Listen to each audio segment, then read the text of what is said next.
तो दोस्तों युग सरोज से कहता है कि वो कहानी से प्यार करता है और अगर वो गुंजन से शादी कर लेता तो गुंजन जिंदगी भर दुखी रहती। युग सरोज से कहता है कि अच्छा होगा कि आप इस बात को समझ जाएं और बड़की दीदी को भी समझाएं। इतने में इरावती ताली बजाते हुए आती है और युग से कहती है कि आजकल बड़ी समझदारी की बातें करने लगे हो, पर एक छोटी सी बात हमारी भी सुन लो, गुंजन ही तुम्हारे लिए सही है, कहानी नहीं। अगर तुम कहानी का साथ नहीं छोड़ोगे तो जिंदगी तुम्हें रोज नए दुख देगी। यूँ कहता है जिंदगी है आप, अब आप ऐसा क्या करने वाली हैं? एक काम कीजिए, आप हमारी जान लेकर इस बात को खत्म कर दीजिए। इरावती कहती है कि तुम में हमारी छोटी बेटी की जान अटकी हुई है, तो हम तुम्हारी जान कैसे ले सकते हैं? गुंजन के दुखों को और उसके प्यार को समझो। युग इरावती से कहता है कि क्या आप सच में अपनी बेटी के लिए ऐसा पति चाहती है जो उससे नहीं किसी और से प्यार करता हो? इरावती कहती है कि ये किसी और जैसी लड़कियां रईसों का शौक होती हैं, प्यार नहीं।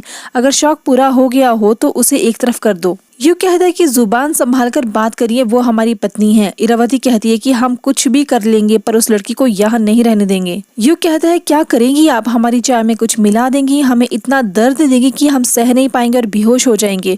यही डर दिखाकर आपने कहानी को घर से बाहर कर दिया। आपकी शक्तियाँ छुपा हुआ राज है, लेकिन हमारा कहानी के लिए प्यार जग जाहिर है। हमने अपने प्यार का ऐलान सबके सामने किया था और आपको भी जो करना है घर वालों के सामने कीजिए। हमने अपना प्यार नहीं छिपाया, आप अपनी शक्तियां मत छिपाइए। अगर दम है तो खुले में सामने आइए। फिर युग कहानी को ढूंढते हुए घर के बाहर जाता है। इरावती और सरोज भी युग के पीछे पीछे घर के बाहर आ जाते हैं और घर वाले भी वहाँ इकट्ठा हो जाते हैं।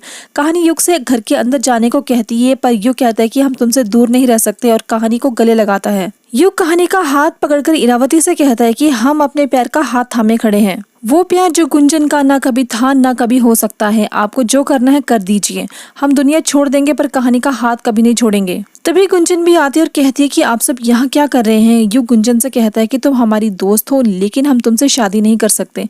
हम तुमसे जब प्यार ही नहीं करते तो हम अपनी दोस्त को धोखा कैसे दे सकते हैं? बस तुम्हें यही बात समझनी है और बड़की दीदी को भी समझानी है। यहाँ रौनक आग में घी डालने का काम करता है। रौनक कहता है देखो गुंजन को, इसके प्यार में सूकर छुआरा हो गई है। रौनक बहुत बकवास करता तो सरोज रौनक को डांट कर चुप करवा देती है। इरावती सोचती है कि युग कहानी के साथ है, फिर भी युग को कुछ नहीं हो रहा, इन दोनों को घर के अंदर बुलाना होगा। तभी कहानी नोटिस करती है कि युग उसके साथ है और फिर भी युग को कुछ नहीं हो रहा। युग इरावती से कहता है कि बड़की दीदी आप अपनी शक्तियों का इस्तेमाल क्यों नहीं कर रही हैं? आप सबके सामने डर गई हैं क्या? जो करना है सबके सामने कीजिए। कहानी कहती है कि हमें समझ में नहीं आ रहा कि बड़की दीदी चुप क्यों है। कहीं ऐसा तो नहीं बड़की दीदी की शक्तियां सिर्फ घर में ही काम करती है, घर के बाहर नहीं? तो फाइनली कहानी को इरावती के जादू का तोड़ मिल ही गया। अब कहानी कैसे इरावती को सबक सिखाएगी, जानने के लिए देखें नमक इश्क और इस तरह के अपडेट्स के लिए चैनल को सब्सक्राइब करना ना भूलें।